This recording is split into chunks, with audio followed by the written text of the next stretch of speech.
آخر سے line number 30 سورۃ آل عمران کی آیت نمبر 84۔ اعوذ باللہ من الشیطان الرجیم، بسم اللہ الرحمن الرحیم۔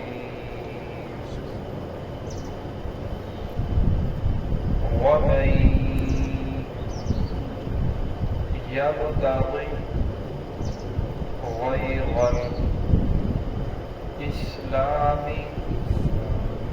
دينا فلن يقبل منه وهو في الآخرة من الخاسرين۔ كيف يهدي الله قوما كفروا بعد إيمانهم وشهدوا أن الرسول حق وجاءهم البينات والله لا يهدي القوم الظالمين۔ أولئك جزاؤهم أن عليهم لعنة الله والملائكة والناس أجمعين خالدين فيها لا يخفف عنهم العذاب ولا هم ينظرون۔ بسم الله الرحمن الرحيم۔ ومن يبتغي غير الإسلام دينا فلن يقبل منه وهو في الآخرة من الخاسرين۔ كيف يهدي الله قوما كفروا بعد إيمانهم وشهدوا أن الرسول حق وجاءهم البينات والله لا يهدي القوم الظالمين۔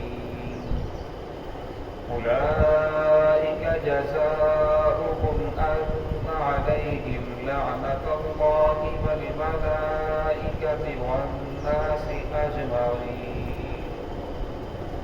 خالدين فيها لا يخفف عنهم العذاب ولا هم ينظرون۔ ومن يبتغي غير الإسلام، وہ شخص جو تلاش کرے دین اسلام کے علاوہ دیناً کوئی اور دین فلن يقبل منه، بس ہرگز اللہ رب العزت اس سے قبول نہیں کریں گے۔ وهو في الآخرة من الخاسرين، اور وہ آخرت میں خسارہ اٹھانے والوں میں سے ہوگا، نقصان اٹھانے والوں میں سے ہوگا۔ کیف یہدی اللہ قوما، کیسے ہدایت دے گا اللہ رب العزت قوما اس قوم کو، کافروں جو کافروں والے کام کرتے ہیں، بعد ایمانہم ایمان لانے کے بعد، وشہدوا اور وہ گواہی بھی دیتے ہیں، ان الرسول بے شک رسول حق ہے، سچے ہیں، وجاءہم البینات اور جو کچھ وہ دلائل معجزات لے کر آئے ہیں وہ بھی سچے ہیں۔ واللہ لا یہدی القوم الظالمین اللہ رب العزت ہدایت نہیں دیتے ظالم قوم کو. اولئک جزاؤہم ان علیہم، فرمایا ان لوگوں کا بدلہ یہ ہے ان علیہم، بے شک اللہ رب العزت ان پر لعنت فرمائیں گے. والملائکۃ، اور فرشتے بھی لعنت کریں گے. والناس اجمعین، اور تمام کے تمام لوگ ان لوگوں کے اوپر لعنت کریں گے. خالدین فیہا، ہمیشہ ہمیشہ جہنم کے اندر رہیں گے. لا یخفف عنہم العذاب، اور ان سے عذاب کو کم نہیں کیا جائے گا. ولا هم ینظرون، اور نہ انہیں مہلت دی جائے گی. امام الانبیاء محبوب کبریا حضرت محمد رسول اللہ صلی اللہ علیہ وسلم کے دنیا میں تشریف لانے کے بعد پہلے جتنے بھی دین تھے وہ سارے کے سارے منسوخ ہو چکے ہیں. آدم علیہ السلام کے دور میں آدم علیہ السلام کا دین سچا تھا. داؤد علیہ السلام کے دور میں ان کا دین سچا تھا. موسیٰ علیہ السلام کے دور میں ان کی شریعت حق تھی. عیسیٰ علیہ السلام کے دور میں ان کی شریعت حق تھی. لیکن جب محمد رسول اللہ صلی اللہ علیہ وسلم دنیا کے اندر تشریف لائے، اب تمام کی تمام شریعتیں منسوخ ہو چکی ہیں، ختم ہو چکی ہیں. اب نجات صرف محمد رسول اللہ صلی اللہ علیہ وسلم کے اوپر ایمان لانے کے اندر ہے. جو محمد رسول اللہ صلی اللہ علیہ وسلم کو اللہ کا آخری نبی مانے گا، اس کے اوپر ایمان لے کر آئے گا، فرمایا اسی کے اندر اس کی نجات ہے. جو محمد رسول اللہ صلی اللہ علیہ وسلم کو آخری نبی نہ مانے اور آپ صلی اللہ علیہ وسلم کے دین کے اوپر ایمان لے کر نہ آئے تو فرمایا پھر وہ انسان دنیا کے اندر بھٹک رہا ہے، وہ انسان جہنم کے اندر جائے گا. جہاں بھی فرمایا وَمَن يَبْتَغِ غَيْرَ الْإِسْلَامِ دِينًا، وہ شخص جس نے تلاش کیا غیر الاسلام دین، اسلام کے علاوہ کوئی اور دین، کسی اور دین کے اوپر اس نے عمل کرنا شروع کر دیا، فَلَن يُقْبَلَ مِنْهُ، ہرگز اس سے قبول نہیں کیا جائے گا. یہ بات طے ہے کہ انسان ایک اور چیز کو جو دین نہیں ہے جب اسے دین سمجھ کر کرتا ہے اور پھر اسے اللہ اور اس کے رسول صلی اللہ علیہ وسلم کی طرف منسوخ کرتا ہے، ورنہ اللہ تو اسے قبول نہیں فرمائیں گے. یہ بہت نازک بات اللہ رب العزت نے ارشاد فرما دی اور قرآن پاک نے محمد رسول اللہ صلی اللہ علیہ وسلم نے ہم تک پہنچا دی. آج ہم یہ سمجھتے ہیں کہ یہ جو آیات ہیں یہ تو یہود و نصارہ کے بارے میں ہے. بات بالکل ٹھیک ہے، یہ یہودیوں کے بارے میں ہے، نصارہ کے بارے میں ہے، اہل کتاب ہے، بت مت ہے، چین مت ہے، جتنے بھی غلط فرقے ہیں ان سب کے بارے میں ہے. لیکن زیادہ جو اس کے اندر تنبیہ کی جا رہی ہے وہ ایمان والوں کو، مسلمانوں کو تنبیہ کی جا رہی ہے اور زیادہ ڈرایا جا رہا ہے ایمان والوں کو. جس طرح یہود النصارہ امام الانبیاء کے آنے سے پہلے یہودی آپ صلی اللہ علیہ وسلم کو سچا نبی مانتے تھے، آپ صلی اللہ علیہ وسلم کے اوپر ایمان دلا چکے تھے، قرآن پاک کو حق سمجھتے تھے، کہتے تھے جو آپ صلی اللہ علیہ وسلم کی معجزات ہیں وہ بھی حق ہیں، ہر چیز کو حق مانتے تھے، ہر چیز کا اقرار کرتے تھے، لوگوں کو بھی اس بات کی دعوت دیتے تھے یہ آخری نبی سچے ہیں.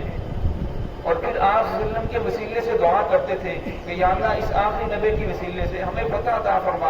آپ صلی اللہ علیہ وسلم کا وسیلہ دے کر طرح طرح وہ اپنی دعائیں کرتے تھے. لیکن جب محمد رسول اللہ صلی اللہ علیہ وسلم دنیا کے اندر تشریف لائے تو پھر ان لوگوں نے انکار کرنا شروع کر دیا. تو ہمیں جس طرح ان لوگوں نے انکار کیا اسی طرح جو بھی امتی، جو بھی شخص آپ صلی اللہ علیہ وسلم کے دین کے اندر کوئی نئی بات پیدا کرے، کوئی نیا دین تلاش کرے، پھر اس دین کے اوپر عمل کرنا شروع کر دے، ورنہ اللہ رب العزت کی ذات اسے قبول نہیں فرمائے گی. آج ہم دیکھیں کتنی ایسی خرافات ہیں جو ہم نے دین کے اندر شروع کر دی ہیں اور پھر اسے دین سمجھ کر کیا جا رہا ہے، ورنہ ہر ایسی بات جسے دین سمجھ کر کیا جائے اور وہ دین میں سے نہ ہو، محمد رسول اللہ صلی اللہ علیہ وسلم سے ثابت نہ ہو، قرآن سے ثابت نہ ہو، تو فرمایا پھر وہ مردود ہے، وہ بدعات بن جاتی ہے. فرمایا پھر ایسی ہی ہو جائے گا جیسے اس شخص نے بھی اللہ اور محمد رسول اللہ دین کے علاوہ ایک نیا دین کو شروع کر دیا. فرمایا جس شخص نے ایسا کیا کہ وہ فی الآخرۃ من الخاسرین، فرمایا آخرت میں اسے پتہ چلے گا کہ وہ کتنے بڑے نقصان کے اندر ہے. دنیا کے اندر اسے پتہ نہیں چلتا، دنیا کے اندر اس کام کے اندر لگا ہوا ہے. فرمایا جب دنیا کی آنکھ بند ہوگی، آخرت کی آنکھ کھلے گی، پھر اسے پتہ چلے گا میں نے تو کتنا وقت ضائع کر دیا، کتنا مال ضائع کر دیا اور اپنے آپ کو حق پر سمجھتا رہا. کیف یہدی اللہ، فرمایا کیسے اللہ رب العزت ہدایت دیں گے قوماً، ایسی قوم کو، کافروں جو کافروں والے کام کرتی ہے، بعد ایمانہم، ایمان لانے کے بعد، وشہدوا ان الرسول، اور وہ گواہی بھی دیتے ہیں ان الرسول حق، بے شک رسول حق ہے، رسول سچے ہیں، جو نبوت لے کر آئیں وہ نبوت بھی سچی ہے، جو معجزات لے کر آئیں وہ معجزات بھی حق ہیں، سچے ہیں. وجاءکم البینات، اور جتنے بھی آپ صلی اللہ علیہ وسلم کے دلائل ہیں وہ بھی حق ہیں. ورنہ ان سب کو حق ماننے کے باوجود پھر وہ آپ وسلم کا انکار کریں یا دین کے علاوہ ایک نیا دین لے کر آ جائیں اور اس کے اوپر عمل کرنا شروع کر دیں، ورنہ ایسے لوگ واللہ لا یہدی القوم الظالمین، ورنہ اللہ رب العزت ایسے لوگوں کو، ایسے قوم کو ہدایت نہیں دیتے۔ ہدایت اس شخص کو ہوتی ہے جو گناہ کرتا ہے پھر اسے گناہ بھی سمجھتا ہے۔ ایک آدمی گناہ کو نیکی سمجھ کر کرنا شروع کر دے، نیکی اسے توبہ کی توفیق ہی نہیں ہوتی۔ توبہ کی توفیق اس آدمی کو ہوگی جو گناہ کو گناہ سمجھ کر کرتا ہے۔ ایک آدمی سود کھاتا ہے لیکن سود کو گناہ سمجھتا ہے، کہتا ہے کہ یہ سود، یہ گناہ ہے، یہ اللہ کے ساتھ اعلان جنگ ہے، لیکن پھر بھی کھا رہا ہے، ورنہ یہ انسان کافر تو نہیں ہے، گناہ گار ہے اور کبھی اسے توبہ کی توفیق بھی ہو جائے گی۔ لیکن ایک انسان سود کو کھاتا ہے لیکن سود کو وہ انسان سمجھتا ہے کہ یہ تو مال کے اندر بڑھوتری ہے، یہ تو مال کے اندر نفع ہو رہا ہے، میں سود کھا رہا ہوں، بلکہ یہ سود نہیں بلکہ یہ تو مال بڑھ رہا ہے، یہ تو مال کی تبدیلی ہے، یہ مارکیٹ اب ہو چکی ہے۔ اور میں جب وہ اس طرح کا سود کا نام تبدیل کر دے گا اور میں پھر وہ دین اسے کوئی غلط سمجھے گا ہی نہیں، جب غلط نہیں سمجھے گا پھر اس انسان کو توبہ کی توفیق بھی نہیں ہوگی۔ ورنہ یہودی جو تھے آپ صلی اللہ علیہ وسلم کو سچا نبی بھی مانتے تھے اور ایمان بھی لا چکے تھے، اس بات کی گواہی دیتے تھے کہ قرآن حق ہے، یہ جو معجزات ظاہر ہو رہے ہیں یہ سارے حق ہیں، لیکن پھر بھی انہوں نے کفر اختیار کیا۔ اور میں اس شخص نے جس نے ایمان لانے کے بعد، ہر چیز کا اقرار کرنے کے بعد، نبوت کا اقرار کرنے کے بعد، معجزات کا اقرار کرنے کے بعد، آپ صلی اللہ علیہ وسلم کو سچا نبی ماننے کے باوجود، قرآن پاک کو سچا نبی ماننے کے باوجود پھر بھی فرمایا اس نے انکار کیا، یہ دین کے اندر ایسی چیزیں پیدا کر لی جو دین میں سے نہیں تھی، تو فرمایا پھر اللہ رب العزت ایسی قوم کو ہدایت نہیں عطا فرماتے۔